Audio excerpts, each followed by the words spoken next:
First Contact's surprise. The Nexar Alliance's warships pierced through the darkness of space, their obsidian hulls absorbing starlight like cosmic predators. High Commander Vexus stood at the bridge of the flagship Eternal Dawn, her four eyes fixed on the blue-green planet that filled their view screens. Earth, another primitive world to add to their ever-expanding empire. Status report, she commanded, her crystalline voice echoing through the command center. Their orbital defenses are. Lieutenant Kraz paused, confusion evident in his bioluminescent markings. Unusual, High Commander. We're detecting thousands of satellites, but they're not weapon platforms. Most appear to be for communication. Vexus's secondary eyes narrowed. The intelligence briefings had classified Earth as a pre-spacefaring civilization, barely able to reach their own moon. Yet their orbital infrastructure suggested otherwise. Something wasn't adding up. Launch the preliminary scan probes, she ordered. Full spectrum analysis. The probes descended through Earth's atmosphere, their quantum sensors collecting data on everything from electromagnetic emissions to gravitational anomalies. Within minutes, the results began flooding back, and with them came the first indication that this would be no ordinary conquest. High Commander. Kraz's voice carried an edge of alarm. These readings, they're impossible. The humans have quantum computers, but they're not like anything we've ever encountered. They're distributed across millions of devices, working in parallel. It's elegant. Vexus leaned forward, her crystalline exoskeleton catching the light. The Nexar prided themselves on having the most advanced quantum computing network in known space. How have these humans developed something so different, so sophisticated, without anyone noticing? Show me, she demanded. The holographic displays came alive with data streams. Where Nexar quantum computers required massive facilities and near absolute zero temperatures, the humans had somehow created room-temperature quantum processors. They'd done it by linking together millions of small units, each one imperfect, but working in concert to achieve something remarkable. Their entire global network is quantum-enabled, Kraz reported. Every device, from their primitive-looking handheld units to their orbital satellites, is part of it. They're not just communicating, they're computing. The entire planet is one massive quantum computer. Vexus felt her confidence waver for the first time in centuries. The standard invasion protocol called for disrupting enemy communications and computing infrastructure first. But how do you disable a network that exists everywhere and nowhere at once? Launch the cyber warfare suite, she ordered, falling back on standard procedure despite her misgivings. The Nexar's most sophisticated AI attack systems engaged, targeting Earth's networks. For a moment, nothing happened. Then the impossible occurred. The attacks weren't just being repelled, they were being absorbed, analyzed, and improved upon in real time. Earth's distributed quantum network was learning from every attempt to breach it. High Commander, we're detecting a response, Kraz announced, his voice tight with concern. They're not just defending. They're. Before he could finish, every system on the Eternal Dawn flickered. The humans weren't fighting back in any traditional sense. Instead, they were sharing data, technical specifications, scientific papers, mathematical proofs. They were offering to teach the Nexar how they'd achieved their breakthroughs. This is unprecedented, Vexus muttered. In all her centuries of commanding conquest fleets, she'd never encountered a species that responded to invasion by offering to collaborate on scientific research. A message appeared on their main screen, translated perfectly into Nexar script. We noticed you're using centralized quantum processors. Would you like to learn about distributed quantum computing? We're hosting a conference next week. All species welcome.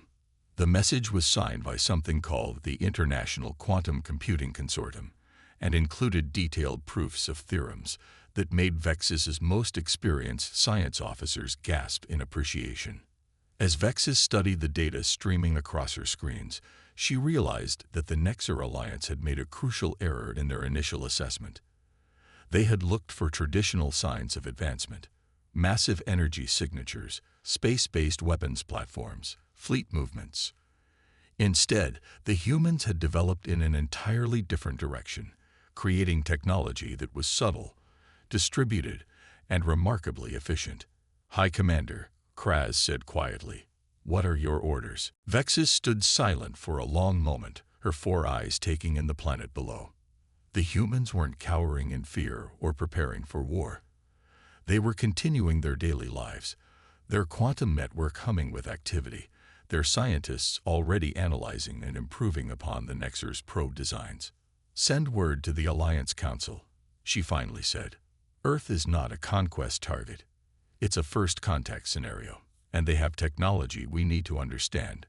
She paused, watching as human scientists began posting peer-reviewed papers about Nexer technology on something called Arxiv.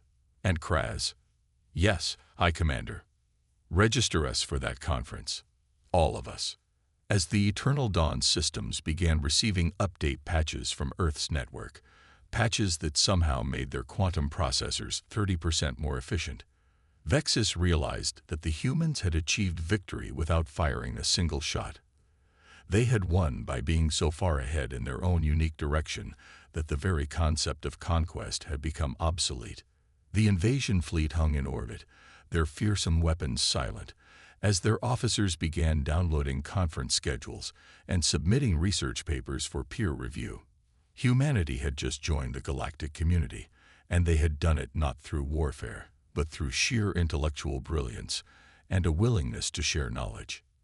In the centuries to come, historians would mark this as the moment when the Nexer Alliance began its transformation from a conquering force to a collaborative scientific confederation, all because they had attempted to invade a planet that considered quantum physics conferences more important than warfare. The digital dance. The days following first contact brought more surprises than the Nexer Alliance could process. High Commander Vexis found herself not in war councils, but in virtual meetings with Earth's leading quantum physicists. The humans had taken one look at Nexer technology and immediately started suggesting improvements. "Your quantum entanglement rates could be doubled," explained Dr. Sarah Chen, her holographic projection floating in the Eternal Dawn's conference room. "We solved that problem years ago by using organic quantum processors grown in modified bacteria." Vexis's scientific officer, Dr. Igzil, dropped his datapad in shock. "You're growing quantum computers in living organisms." "Oh, that's just the beginning." Sarah smiled. "Wait until you see what we've done with fungal networks." The Nexer's technological superiority, maintained for millennia, was being upended not by advanced weapons or shield technology, but by humans thinking sideways. They hadn't tried to match the Nexer's massive quantum computing facilities. Instead, they'd found ways to make every device, every living thing, part of their computational network. "But how do you maintain coherence?" Dr. Igzil demanded, his scientific curiosity overwhelming his military training. "The noise levels in biological systems should make quantum operations impossible." "That's where you're thinking too linearly," another scientist, Dr. Marcus Okonjo, chimed in. "We don't fight the noise. We use it. Every fluctuation becomes part of the computation. Here, let me show you." The holographic display filled with equations that made the Nexer scientists buzz with excitement. It was elegant, beautiful, and completely different from anything they'd developed in their 1,000-year history of quantum computing. Meanwhile, in Earth orbit, something even more remarkable was happening. The humans' distributed quantum network had begun interfacing with Nexer systems, not to attack them, but to optimize them. Ships in the invasion fleet found their systems running more efficiently, their power consumption dropping, their computational capabilities expanding. "High Commander," Lieutenant Kraz reported, "the humans have submitted over 5,000 patents to our central database. They're not just sharing their research, they're actively improving our technology."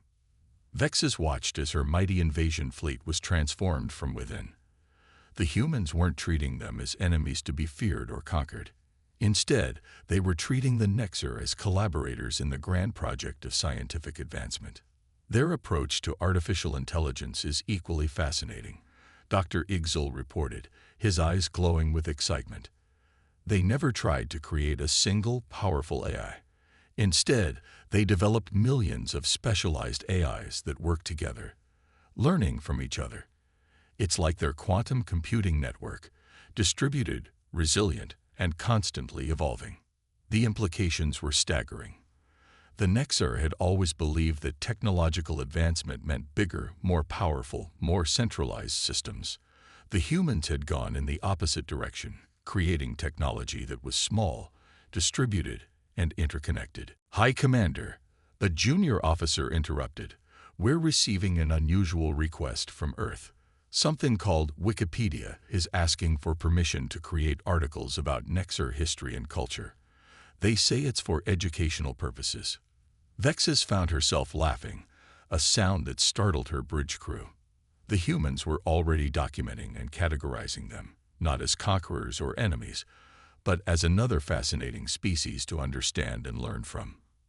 Permission granted, she said, and inform our Cultural Affairs Department that they should prepare comprehensive information packages. If the humans are going to document us, let's ensure they get it right. As she spoke, the ship's AI reported another unexpected development. Human children had begun sending messages to the fleet, not in fear, but in curiosity. They wanted to know what Nexar schools were like, what games Nexar children played, what stories they told. They're not afraid of us at all, are they? Kraz marveled. Why should they be? Vexus replied. They've already conquered us in the only way that matters to them, intellectually.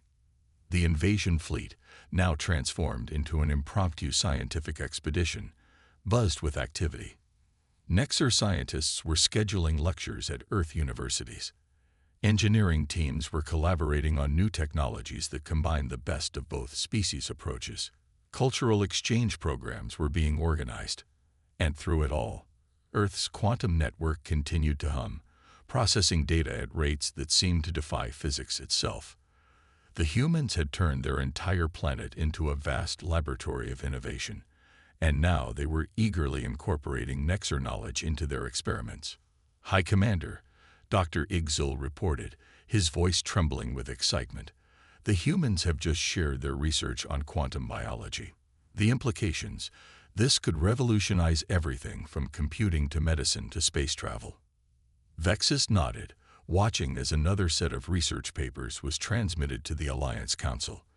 The humans weren't just defending themselves, they were advancing the entire field of science, freely sharing discoveries that would benefit all species.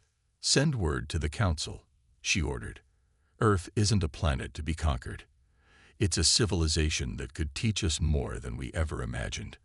Recommend immediate diplomatic recognition and the establishment of a permanent scientific exchange program.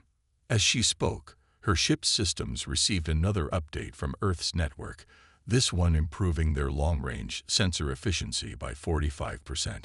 The humans had taken one look at Nexar technology and not only understood it but found ways to make it better. The digital dance between human and Nexar technology continued, a symphony of innovation that would change the galaxy forever. And somewhere in the vast network of human quantum computers, algorithms were already at work, solving problems that would benefit both species for generations to come. Turning point. As the third week of Earth-Nexar contact began, High Commander Vexus faced an unprecedented situation. Her invasion fleet had been thoroughly transformed, not by defeat, but by integration.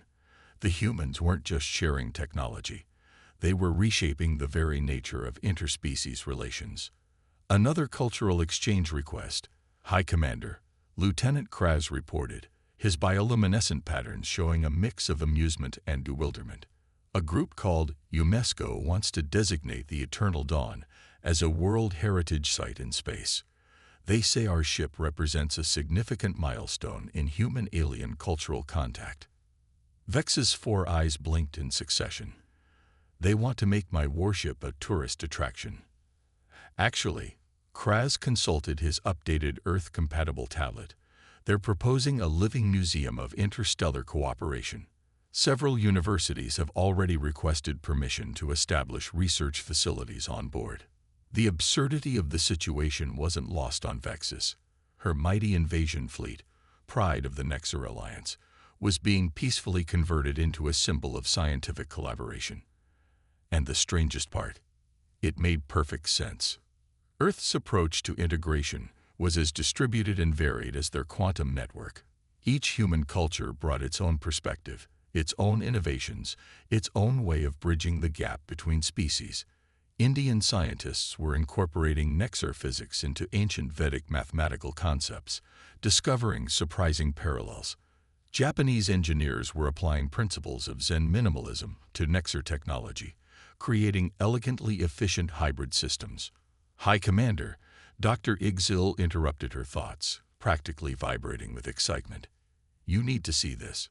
The humans have organized something called the hackathon. The main screen filled with images of humans and Nexar scientists working together in various locations around the globe. They weren't just studying each other's technology. They were actively combining them in ways neither species had considered. A team in Brazil had merged Nexar crystalline computing with their rainforest preservation efforts, creating self-repairing environmental monitoring systems. A group in Kenya had adapted Nexar energy distribution principles to their mobile banking networks, bringing stable power and financial services to remote areas. They're not just learning from us, Vexus realized. They're teaching us how to think differently. The evidence was everywhere. Nexar officers, trained in rigid military hierarchy, were learning to appreciate Earth's chaos-embracing innovation style. The humans' ability to find unexpected solutions, to approach problems from multiple angles simultaneously, was reshaping Nexar scientific methodology. Message from the Alliance Council. High Commander, Kraz announced. They're concerned about the rate of cultural exchange. They fear we're being influenced too heavily by human ideas. Vexus studied the message, noting the Council's worried tone. They weren't wrong. Contact with Earth was changing the Nexar, but not through force or conquest. Instead, humanity's open-source approach to knowledge and progress was proving irresistibly attractive to younger Nexar. Send them the latest research data, she ordered.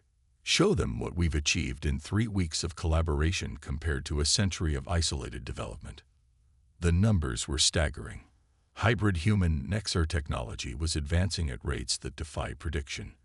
But more importantly, the nature of that advancement had changed. Instead of developing better weapons or more efficient conquest tools, the focus had shifted to solving fundamental problems that affected all species. A holographic alert caught her attention. The humans had just launched their first test of a combined human-Nexar quantum communication system. The results were unprecedented. Instant, unbreakable communication across vast distances, using principles that merged Earth's distributed computing with Nexar crystalline technology. High Commander, Dr. Igzil reported, the humans have a saying, "A rising tide lifts all boats." They believe that scientific advancement should benefit everyone, not just the discoverers. This philosophy was radical to the Nexar, who had always guarded their technological advantages jealously. Yet the evidence of its effectiveness was undeniable. By freely sharing knowledge, Earth had turned potential conquerors into eager collaborators. The Council needs to understand, Vexus said, watching as another joint research team announced a breakthrough in sustainable energy production. We didn't fail to conquer Earth. We succeeded in finding something far more valuable, a species that can help us grow beyond conquest. As she spoke, her ship's systems integrated another update from Earth's network. This one wasn't just a technical improvement. It was a cultural exchange program, allowing Nexar crew members to enroll in online courses from Earth's universities. The boundaries between the species were dissolving, not through war or diplomacy, but through shared curiosity and the joy of discovery. The turning point wasn't marked by a single dramatic moment, but by countless small transformations. Nexar scientists citing human research papers, human children learning Nexar mathematics, joint art projects exploring the intersection of human and Nexar aesthetics. The invasion fleet remained in orbit, but its purpose had been fundamentally transformed. "Send a final report to the Council," Vexus commanded. "Tell them that the Eternal Dawn and its fleet will remain at Earth as part of a permanent scientific and cultural exchange program. The humans have shown us a better way forward than conquest. They've shown us how to grow together." As she finished speaking, another message arrived from Earth. A group of human and Nexar students had just founded the first interspecies university.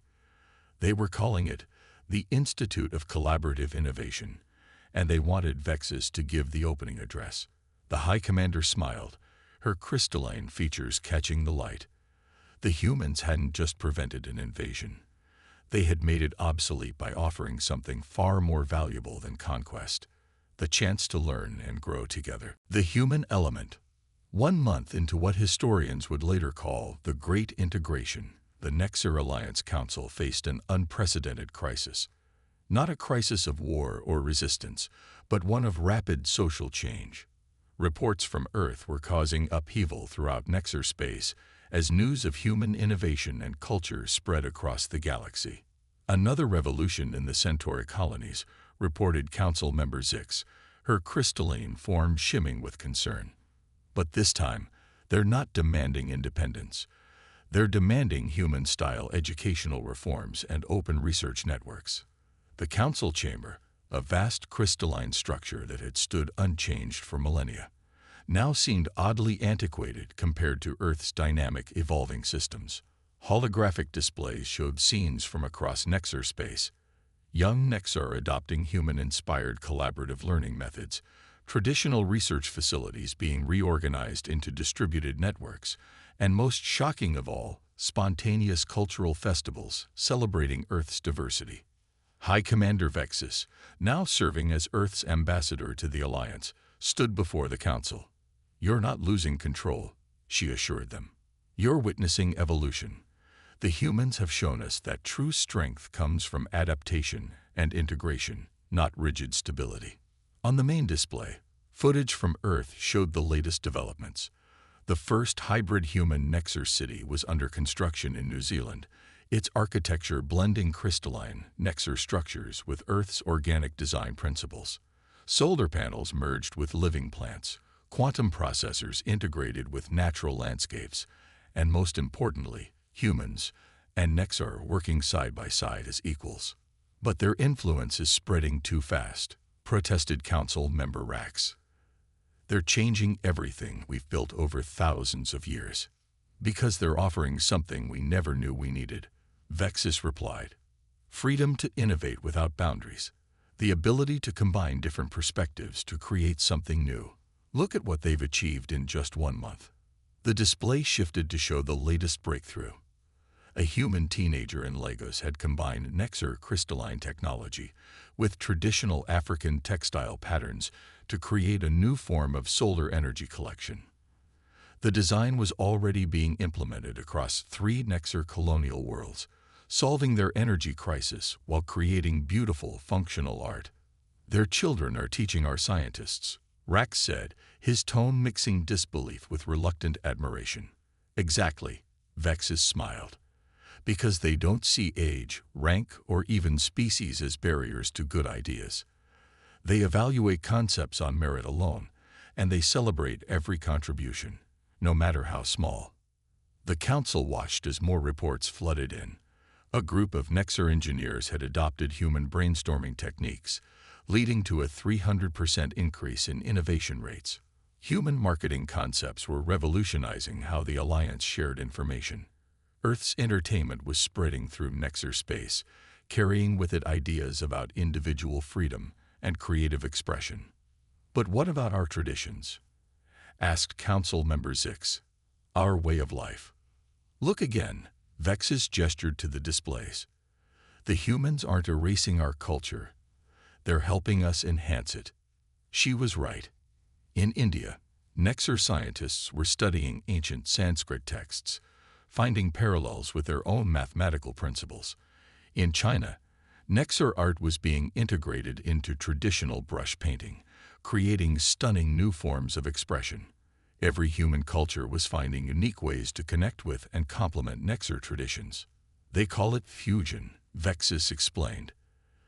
The art of combining different elements to create something greater than the sum of its parts, and they apply this principle to everything: food, art, science, technology, even governance. The council chamber filled with new images, Nexar children attending human schools, learning to think creatively while maintaining their cultural identity. Human universities establishing departments of Nexar studies, preserving and analyzing Alliance history with careful respect. It wasn't assimilation. It was genuine integration. There's more, Vexus continued. The humans have proposed something they call the Galactic Commons, an open-source repository of all knowledge from both our civilizations, freely available to all. The council buzzed with mixed reactions. Such openness was foreign to their traditional way of thinking, yet the benefits were undeniable. Every piece of shared knowledge had led to exponential growth in understanding and capability. And what of our military advantage? Rax asked. Our position in the galaxy. Already transformed, Vexus replied. Earth's defensive innovations have made our fleet twice as effective. But more importantly, they've shown us that true security comes from cooperation, not conquest. She gestured to a final display, showing the latest project. A joint human Nexar space exploration initiative. They were preparing to explore unknown regions of the galaxy, not as conquerors, but as curious explorers seeking new knowledge and understanding. The humans have a saying, Vexus concluded, unity in diversity. They've shown us that we don't need to fear change or difference. We can embrace it, learn from it, and grow stronger together. The council chamber fell silent as the members absorbed this truth. Their mighty alliance, built on military power and rigid hierarchy, was being peacefully transformed by a species they had intended to conquer. And remarkably, they were becoming something greater in the process. Perhaps, Council Member Zix finally said, it's time we formally acknowledge this new reality. Not as a defeat, but as an opportunity for renaissance. As the Council began drafting new policies embracing human-inspired reforms, Vexus couldn't help but smile. The humans hadn't just avoided conquest. They had shown the Nexar a path to a better future, one where strength came from diversity, innovation from freedom, and progress from cooperation. Victory through innovation. 6 months after the day that would be forever known as First Contact, the Grand Chamber of the newly established Galactic Cooperative hummed with activity. What had begun as a Nexar invasion fleet now orbited Earth as part of the largest scientific and cultural exchange program in known space. High Commander Vexus, now serving as the first Nexar human liaison, stood before representatives from both species. The crystalline architecture of the chamber, once purely Nexar in design, now incorporated elements of human aesthetics. Organic curves blending seamlessly with geometric precision. The results of our first 6 months of cooperation exceed all projections, she announced, her voice carrying across the chamber. The human concept of open-source development has revolutionized our approach to everything from quantum computing to cultural exchange. Holographic displays showed the transformation spreading across the galaxy. The Nexar Alliance, once focused on conquest and control, had evolved into something entirely new. Their fearsome warships now served as mobile research stations, their weapons replaced with scientific instruments. But perhaps our greatest achievement, Vexus continued, is the Neural Bridge Initiative. The displays shifted to show the groundbreaking project. Human and Nexar scientists had combined Earth's distributed computing principles with Nexar crystalline technology to create something unprecedented, a way for different species to share thoughts and experiences directly, breaking down the final barriers to understanding. Dr. Sarah Chen, now head of the Interspecies Technology Division, stepped forward. The Neural Bridge wasn't just a technological breakthrough, she explained. It represented something more fundamental, the recognition that different ways of thinking aren't barriers to overcome, but resources to embrace. The chamber filled with images of the bridge in action. Human artists experiencing Nexar sensory perception, Nexar scientists understanding human intuitive leaps, both species learning to see the universe through each other's eyes. It wasn't just communication. It was true comprehension. We've received contact requests from 17 previously unknown civilizations, announced Marcus Okonjo, Earth's ambassador to the stars. They've been watching our transformation. The success of human-Nexar cooperation has shown them that peaceful first contact is possible. This was perhaps the most profound change of all. The galaxy was watching as humanity and the Nexar forged a new path, one based on mutual growth rather than dominance. The old paradigm of conquest was giving way to something far more powerful: collaborative evolution. Our latest joint venture, Vexus revealed, will push the boundaries even further. The displays showed plans for the first hybrid exploration fleet, ships designed to incorporate the strengths of both species. These vessels will carry human creativity and Nexar precision to the farthest reaches of space. The ships were unlike anything either species had created alone. Biological computers grew within crystalline matrices, adaptive hulls combined organic and geometric patterns, and crew quarters were designed to foster continuous innovation through interaction. But technology is only part of the story, Dr. Chen added. The real revolution has been in how we think about progress itself. She was right. The human approach to advancement, messy, collaborative, and endlessly creative, had transformed Nexar society. Meanwhile, Nexar precision and long-term planning had helped humanity focus its innovative chaos into sustainable directions. The Galactic Cooperative represents more than an alliance, Marcus continued. It's a new model for civilization itself, one that grows stronger through diversity rather than uniformity. The evidence was everywhere. Nexar poetry was being taught in human schools. Human music played in Nexar ceremonies. Scientific papers were being co-authored across species lines, each bringing unique perspectives to universal questions. We stand at a turning point in galactic history, Vexus declared.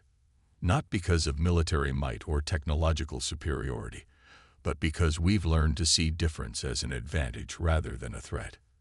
The chamber erupted in appreciation, human applause mixing with Nexar luminescence in a display of unity that would have seemed impossible 6 months ago. The humans have a concept, Vexus concluded, called synergy, the idea that combined elements can produce something greater than their separate effects. Our partnership has proven this true on a galactic scale. As she spoke, the neural bridge activated one final display, a real-time visualization of human and Nexar consciousness working in harmony. It showed not just cooperation, but genuine synthesis. Two species learning to think as one while maintaining their unique identities. The invasion fleet that had arrived at Earth seeking conquest had found something far more valuable: a path to evolution.